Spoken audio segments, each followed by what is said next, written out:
Linux includes thousands of files and directories. Finding a specific file or directory is similar to locating a particular book in a library. If you know the location of the book, you can easily get it. However, if you do not know its location, finding it could be a challenging task. In that case, you can ask the librarian to help you find the book you want. On a Linux system, you can take help from two commands. These commands are find and locate. In this video, we will explore these commands and learn how to use them. Create a few files and directories to understand the workflow of these commands. You can use any file or directory for testing. However, creating new files and finding them allows you to learn these commands without interfering with the existing file system. Use the mkdir command to make directories and the touch command to create files. Both commands accept more than one name as arguments. This feature allows you to generate multiple files for testing. Place a few files in different directories. This setup lets you find the files from the custom directories. It includes a main directory. The main directory has 5 subdirectories. The first subdirectory has 5 files. The second subdirectory contains 3 files. Both the find and locate commands are regular commands. You can use them under any user account. Let us start with the find command. It takes a directory name as an argument, followed by several options that specify the type of search and the search criteria. It searches within the specified directory and its subdirectories for files that meet the given criteria. It supports various options to define the requirements. The most widely used option to define the criteria is the name. It lets us search a file or directory by its name. To specify the target directory path, we can use both relative and absolute methods. In the relative method, the path name starts from the current directory and goes up to the destination file or directory.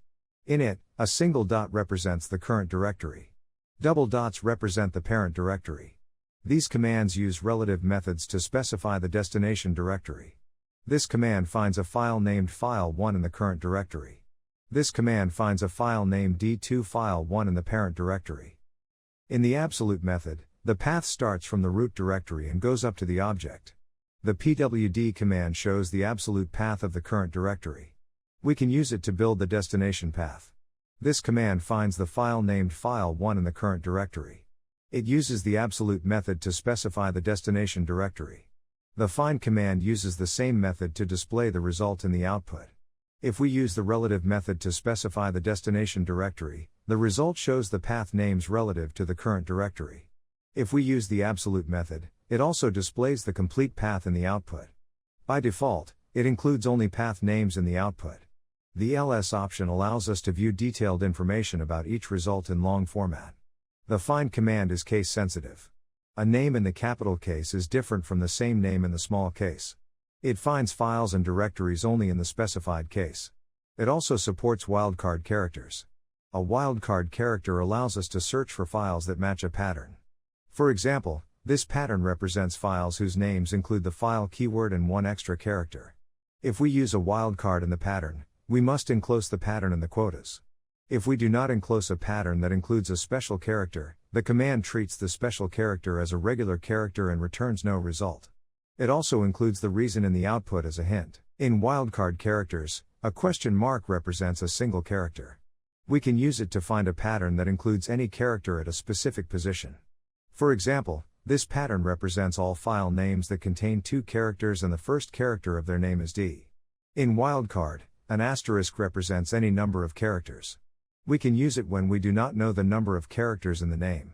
By default, it includes both file and directory names in the output. To find only directories, use the D option. So far, we have used the find command to search files in our custom setup. Now, let us take a few examples from the Linux file system.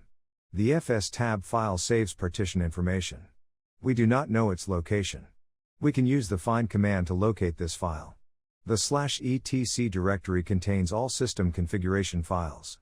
We can use the find command to list them.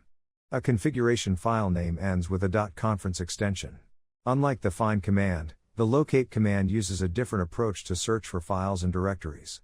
It builds and maintains a database of all files and directories available on the system. The S option shows the location of this database. This database contains the location of all files and directories available on the file system.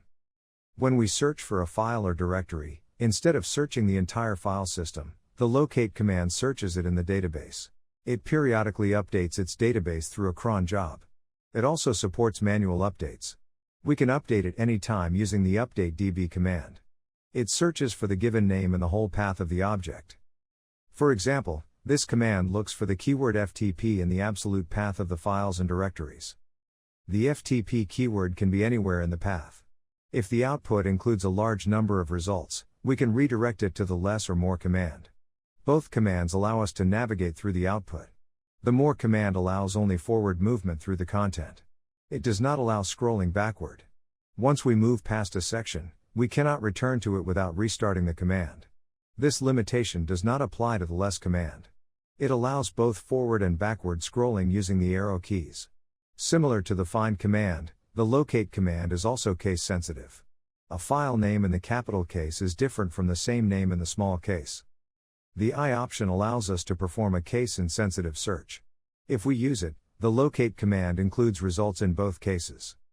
Instead of listing file names in the output, if we want to count the number of files, we can use the C option. The C option instructs the locate command to count the number of files in the output and displays the result. Since the locate command depends on its database, and the database is not real-time, any recent change does not reflect in the output. For example, if we delete a file and use the locate command to find that file, the locate command will show it in the output. An entry for the deleted file still exists in the database. Since an entry exists in the database, it shows that entry. We have two options to address this issue. We can use the E option or manually update the database. If we use the E option, it verifies files on the file system before listing them in the output. If a file does not exist on the file system, it removes that file from the output. Alternatively, we can update the database. The updating process takes a few seconds. Once the database is updated, the output includes all the recent changes. Finally, let us understand the main differences between both commands. The find command searches files and directories in the file system. Its results are always accurate. The locate command builds and maintains a database of all file paths available on the file system. It uses that for searching files and directories. Since it finds paths in the database, it may show misleading results about the recently added or removed files and directories. We can fix it by updating the database before using it. Another main difference between the two commands is that locate is faster than the find command. To verify this, we can create a file and find it using both commands. It is the time taken by the find command. It is the time taken by the locate command. As we can see here, the locate command is faster than the find command. That's all for this video. In this video, we learned the find and locate commands. If you have any comments, suggestions, or feedback about this video, share them in the comment section.